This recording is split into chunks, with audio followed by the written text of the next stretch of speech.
what's up. You already know what time it is. Welcome to the OGZ Perspective podcast. I am your host, Big Heem, flying dolo tonight. My wingman. I don't even want to talk about him. But peep game, y'all. Before I even get into this podcast, I want to send out a couple shout outs. I was in DC last week in more the Maryland area, and I had to bury my aunt. Shout out to all my family that showed up. And God bless you, Aunt Ruby. You in a better place. You will not be suffering anymore. And the crazy part is I had to turn right back around, come home and bury a very, very close friend to the family, almost like an uncle to us, Mr. Johnny. And I want to send a prayer out to that family, the whole Hatton family, man, from the big brothers, Mike, Tony, John, Court, Bree, all y'all on down. My man D, shout out, love y'all, man. And y'all already know I told y'all, man, hit me up, y'all need me. And that's on both sides, on my aunt's side, the people in DC, Maryland, and right here in Buffalo. Before I move on from that, crazy thing is, y'all, I'm in DC. And I brought my microphone. I was gonna do some blogging while I was down there. Then I got this cool idea. I was gonna let my uncle. My uncle. He retired from the military.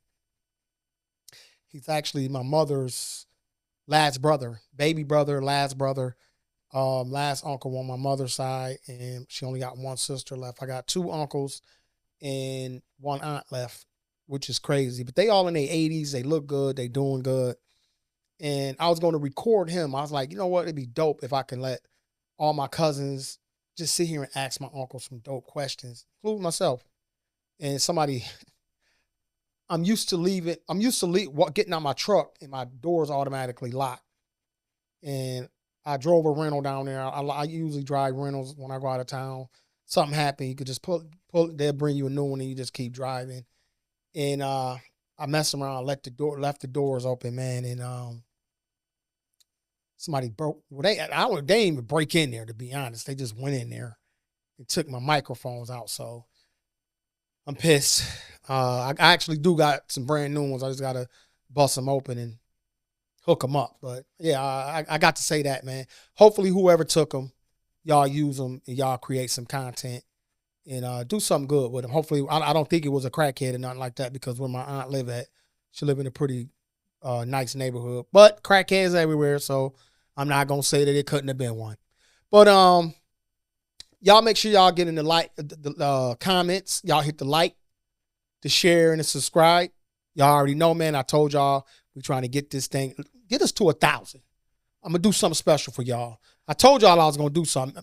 I'm gonna matter of fact, when I see Hill, he going in his pocket. He gonna put some money up for y'all. We're gonna put some money up. Me and him gonna put some money up. I don't know, $100, $200, something. We're gonna make y'all get us to 1,000. When we get to 1,000 subscribers, we're gonna give y'all that money. We're gonna figure out how to get it to y'all, but we're gonna get y'all this money. So all right, let's get to it. Now it's a lot of things to talk about. We're gonna talk about the draft. They did my boy Shedeur wrong. I think they did Colorado wrong, period. We're going to talk about King, Bum, LeBron James. I'm going to touch a little bit on Shannon Sharpe, just a little bit. I'm going to wait for Hill to come so we can really dig into it. And we're going to talk a little bit about what's going on in the world. So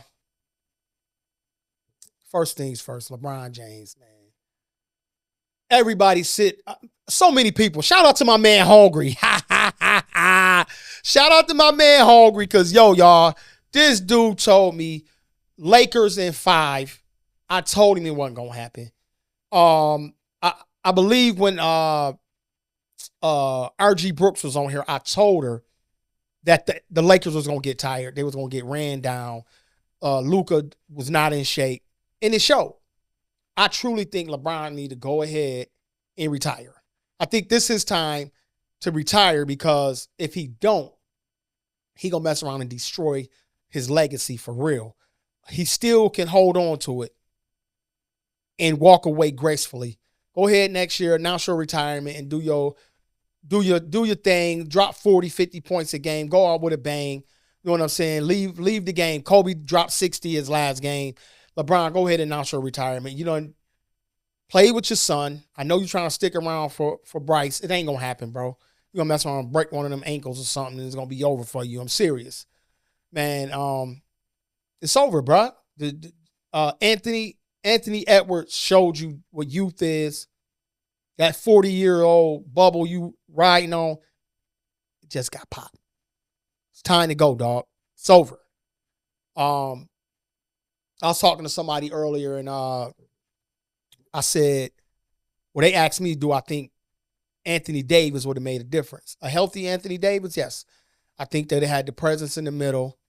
And if LeBron would have truly respected Anthony Davis' game and fed him the ball, I think we would be looking at a different outcome in this series. LA probably would have got out the first round. But they ain't got out the first round since they won that fake championship and they started doing the play-ins. So I think, yeah, Luka is that dude, but Luka don't got no defense. So you gave up a defensive player plus a scorer to get Luka, and look what happened. Bad choice, LeBron.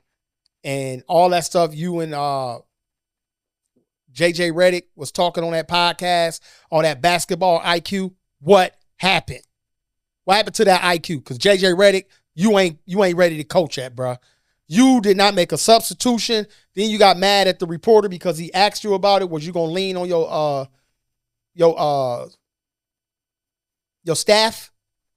Why get mad? Just say, yeah, I'm gonna lean on him. Yeah, I need some help. You know, this is my first time doing this on this level. Ain't nothing wrong with that. But instead of asking for help, instead of just being a mature adult, you got all crazy, nasty, and walked off.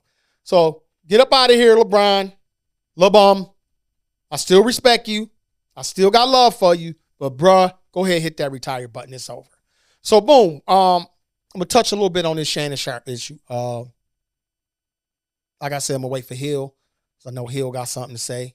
One thing I will say is Shannon Sharpe, you was a freaky motherfucker, dog. I'm going to try not to curse as much. But you, Shannon, you a freak. Now, you ain't nothing wrong with being a freak. Now, you should have came clean and said you you was messing with some of these girls. You should have just said you was in a relationship or two. Because somebody's saying, oh, girl only flipped on you because you was hitting Michelle. I don't know. Allegedly. This is what they saying. But I tell you this, I don't know no 19 to 24-year-old that's going to turn down $10 million. She wouldn't have had to do no more OnlyFans. She would have been set. So, like I said, I'm going to wait for Hill. But before I leave, I do want to say that Shannon Sharpe was on Nightcap, and they was talking about something that oh my God, what is her name? Diana Ross, Tracy Ellis Ross, talking about she like him young. Ain't nothing wrong with that. Cougar, she a cougar. She's still a beautiful woman. So, you know, she like them young boys to tap dance on her tonsils. You know, she like to get teabagged by some young balls, not no old hairy gray balls. I understand that, right? It's cool. Ain't nothing wrong with that. So Shannon Sharpe said something, but he made a mistake, because I truly think he made a mistake. He wanted to say woman, and he made a mistake and said young men. And Ocho corrected and said, we know what you meant. Somebody sent it to Tasha K, and Tasha K tried to make it seem like meant to say that. Come on. Don't do like that. Done set up a video, him knocking down Michelle, and we done found out knocking down a 24-year-old Instagram model, OnlyFans model, or whatever you want to call her, and he been knocking her down since she was 19. Now, ain't nobody came out with no audio footage or no video footage of him doing nothing with no dude. And until they do, I don't want to hear nobody else say Unc ain't on the other side of the fence. I don't think Unc on the other side of the fence, so y'all need to stop saying that until y'all got some proof, all right? He made a mistake and said that. People make mistakes trying to say something. It's just, that's why that live is dangerous. Like I told somebody the other day, live is dangerous. It was like, why you don't go live? I said, because what you say on live, you can't take it back. So when we do go live, I might have to have somebody in here with a damn piece of paper holding up a prompt, a prompt or something, because when you say something on a teleprompter, when you say, I might have me a teleprompter in here, but when you say something on live, ain't no taking it back. You understand what I'm telling you? There is no taking it back. So be careful on live. You know what I'm saying? Everybody waiting for you to slip up. I'm going to end it right there because, like I said, me and Hill going to chop it up. I know he going to have some stuff he going to want to say because, Hill used to be a stripper back in the days. So I know he going to want to come through here and lay his stuff down. So anyway, yeah, Hill was a male exotic dancer. Y'all didn't hear that from me. Allegedly, he was. Now let's get to the meat and potatoes of this podcast that I'm doing. Dolo. Shedeur Sanders draft, Colorado draft. That's what I'm going to call it. It was the Colorado draft because that's what they made it seem like. All the other players that got drafted, Shedeur was the big news of the whole draft because everybody thought he would go in the first round, either 1 or 2. And he wound up going, I think, 144 in the 5th round, which is ridiculous. I heard somebody say that he was cocky, he was arrogant, he was nonchalant. What's wrong with that? Let me tell y'all something. As I heard Chris Carter say, and Chris Carter, you was a great wide receiver. But you made mistakes in some of the biggest games we ever watched. You didn't go all the way. Nobody criticized you. Okay? So be careful when you're sitting up talking about Deion Sanders' son when you know you played with that man. Show some respect. All right?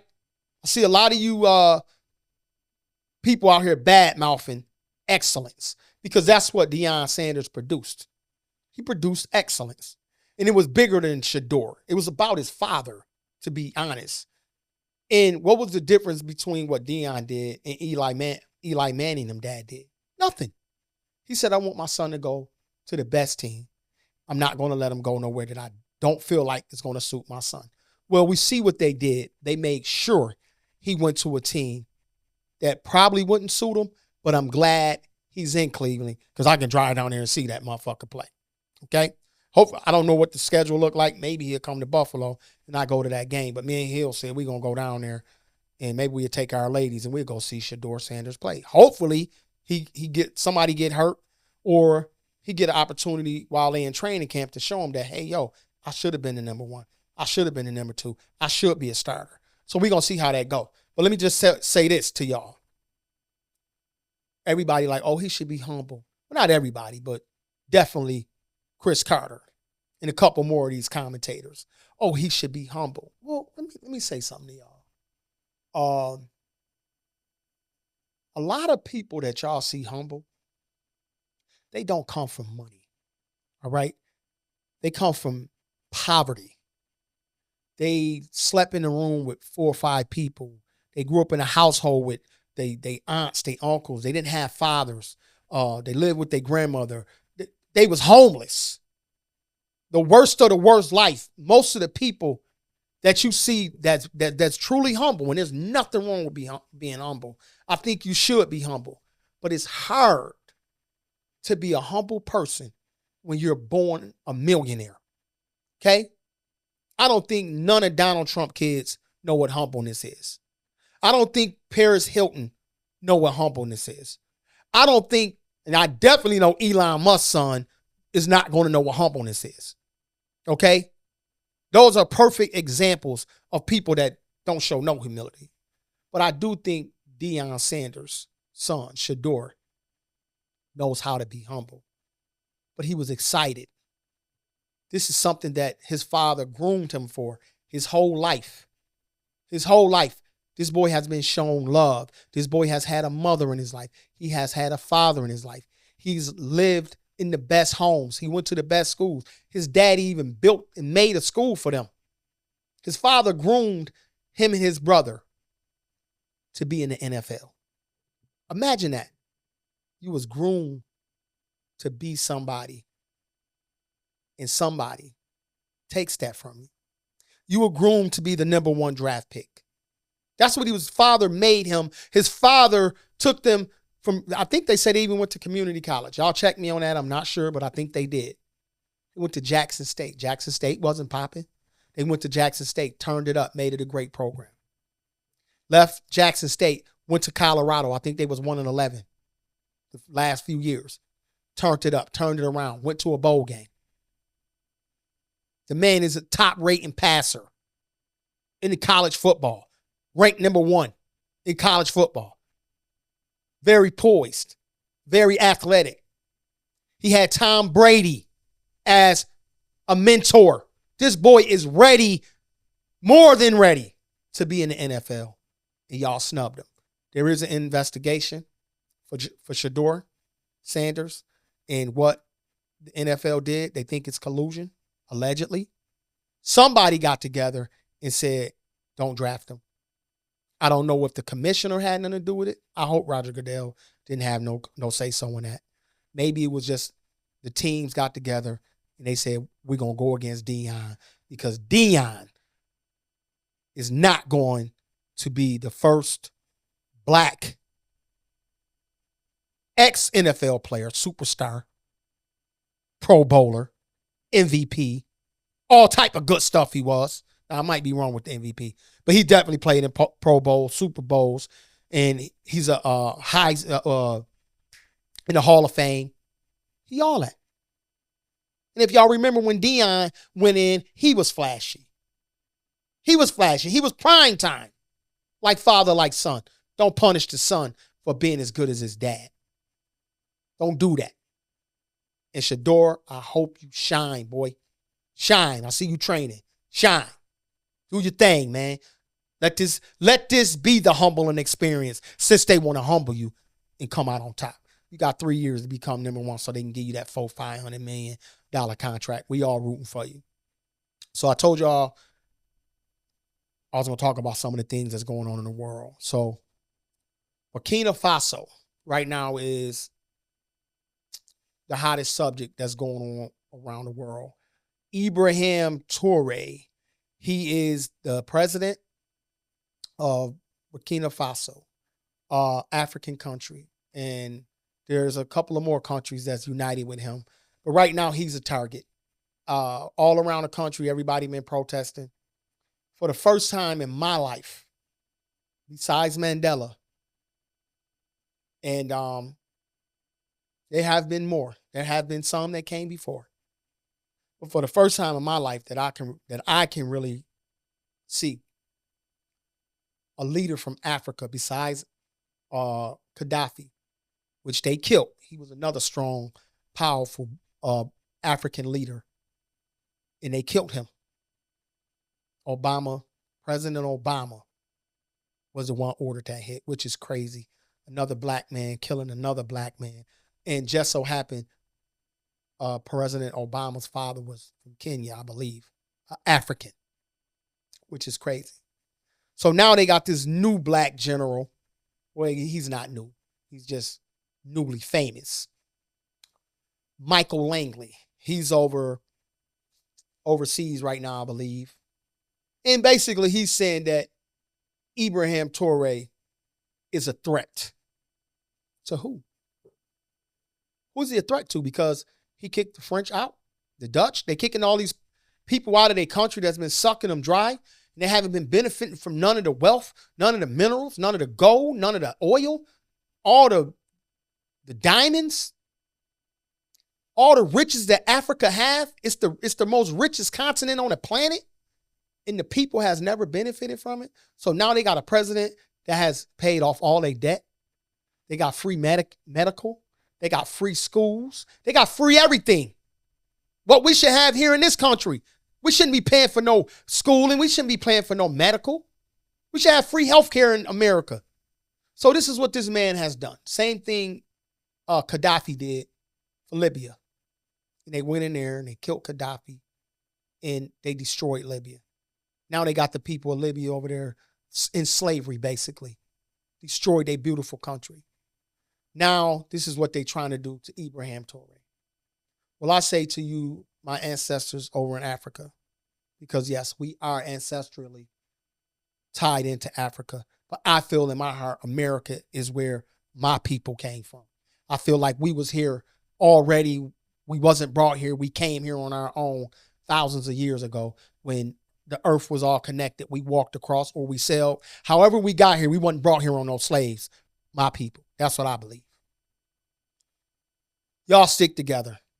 This is the time, and y'all definitely doing it.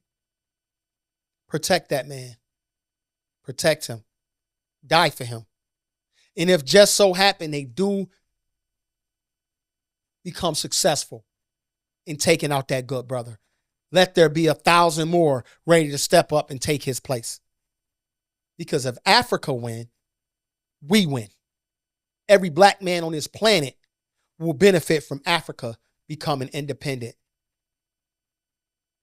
from all powers and people that are not from that continent. And I'm going to say this to y'all. We are all one people. But what I know here in America, Donald Trump just passed a new executive order that the police can come in your house whenever they want. They can arrest you for whatever they want. And they can send you out of the country for whatever you want. Now, I can guarantee you these laws, because he said that crime is high in our communities, particularly the black communities, right? So basically what Donald Trump is saying, he's sending these people into our communities to do some heavy policing. Stop and frisk coming back. Checkpoints coming back. Is going to get very, very, very tense in black communities. So y'all be prepared. Make sure you got your license. Make sure you got your registration. Make sure you are on point. Because remember, for any reason, they can arrest you. They don't need a warrant. They don't need nothing. And just know these farmers need workers. They talking about sending people to El Salvador. You know what I think they're going to do? I think they're going to send people to prison and get free labor out of us. Or they're going to try to get it out of us. But I think that's their plan. They're going to start sending these prisoners out to these farms, working them for nothing. They're going to collect the hourly wage, the government, and they're going to start arresting as many people as they can to fill these jobs. That's what I think going to happen. Maybe I'm wrong. Maybe I'm right. But that is what I believe. Y'all, this is the time that black people have never been together. They just showed us with the NFL draft what they think of our young black players. That we build up from little boys to go play in that gladiator sport. Okay? They showed us. They tired of making our young black men rich, giving them money. Because there was some players and quarterbacks that don't look like us that should never have been drafted. Never. Y'all get it together. Y'all already know how I do. It's your boy Big Heem. It's the OGZ Perspective podcast. Deuces.